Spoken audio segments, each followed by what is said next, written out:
These, in the name of Assembly Member Johnson, is about cycle superhighways. Thank you, Darren. The answer to your question, the short answer, is that there will be 11, either 11 completed or virtually completed, I believe, and one irreversibly begun. So there'll be it will be unstoppable, as it will be unumstoßbar, as they say in German.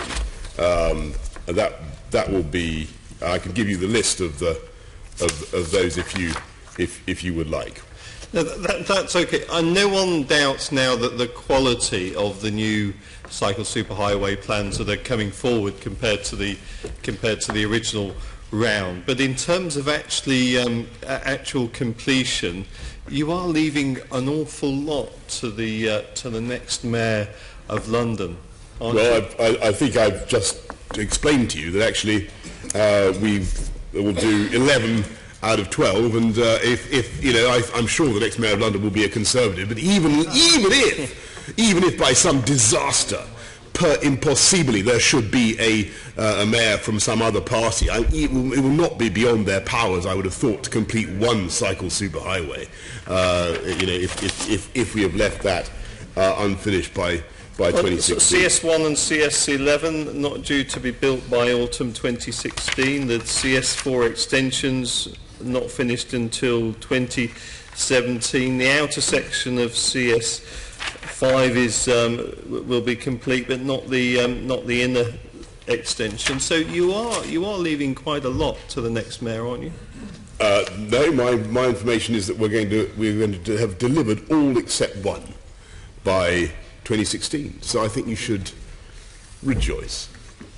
And you know, obviously it's our job to get as much done as fast as possible. But you know, to get back to your first point, which was about the initial round of cycle superhighways, I reject the insinuation that they were substandard schemes. This was obviously some of them have worked extremely well.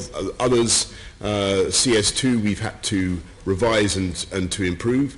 That will be the case, by the way, even with these schemes. I don't think Londoners should run away with the idea that we're going. You know, you can always model these things right in the abstract first time. We will do our level best, but every scheme is going to be subject to improvement and revision. Well, your own cycling commissioner, Andrew Gilligan, has been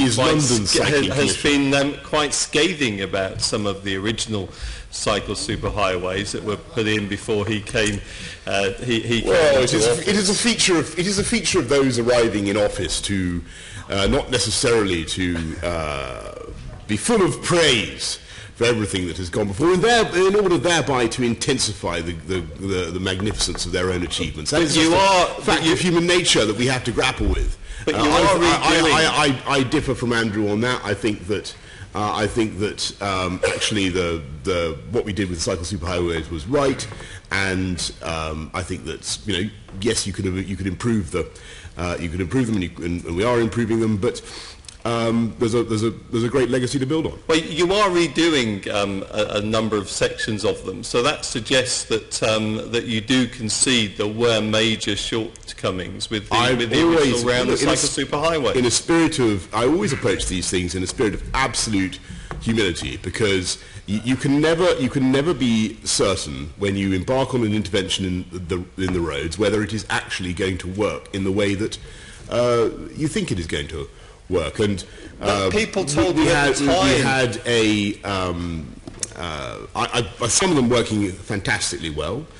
Some of them, obviously, at Bow Roundabout, it was necessary to make significant improvements. I now think, as a habitual user of for instance, of the Bow Roundabout, of CS2 at Bow Roundabout, I think that I don't know if anybody else uses it a lot. I think it is vastly improved. I think that junction is now superb, and it is infuriating when I see people actually ignoring the very, very useful traffic lights that we've installed and still jumping the lights. And I think, they're absolutely crazy to do so. People warned you at the time, though, as the plans were coming forward, that merely splashing blue paint on the road and not providing segregation and not redoing the junctions properly would actually lull people into a false sense of security and wouldn't provide any real protection for cyclists. That has been proved right, hasn't it? I disagree, because, you see, I do have a fundamental disagreement with this, about this with many people. I don't think that it is actually sensible everywhere to provide full-scale segregation. You cannot do it on London's streets. They are too narrow, the space is too heavily contested, and it would be disastrous for the economy, and it would be disastrous for other road users. So it's not a runner.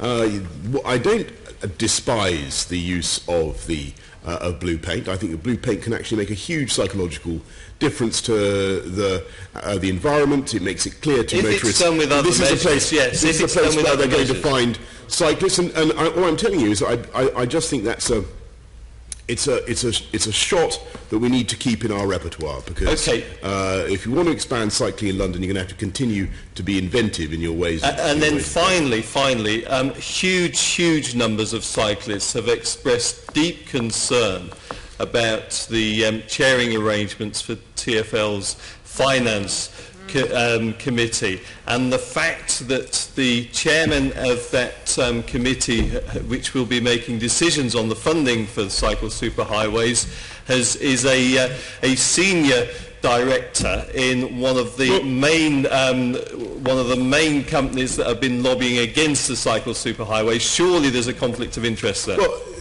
Peter Anderson is a distinguished member of the TfL board, and at every beginning of every board he rightly declares and registers his interest, and so does the representatives. So do the representatives of the private hire vehicle trade, the taxi trade, everybody who has a very serious interest in this matter. And when you have a pecuniary interest, the expectation should be that you leave the room and not take part in the decision. If people who knew about this matter were forbidden from discussing it, and clearly the taxi trade and the private hire trade likewise could be said to have a direct pecuniary interest in the outcome of the cycle superhighway plans, because it is their contention, and we have to take it very seriously, that this would lead to substantial delays in London, make it more difficult to get around.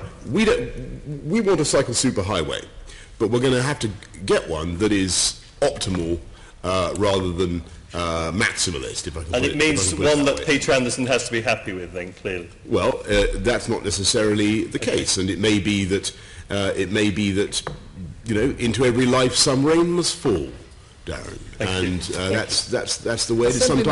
Sometimes a city has to do some bold and ambitious things.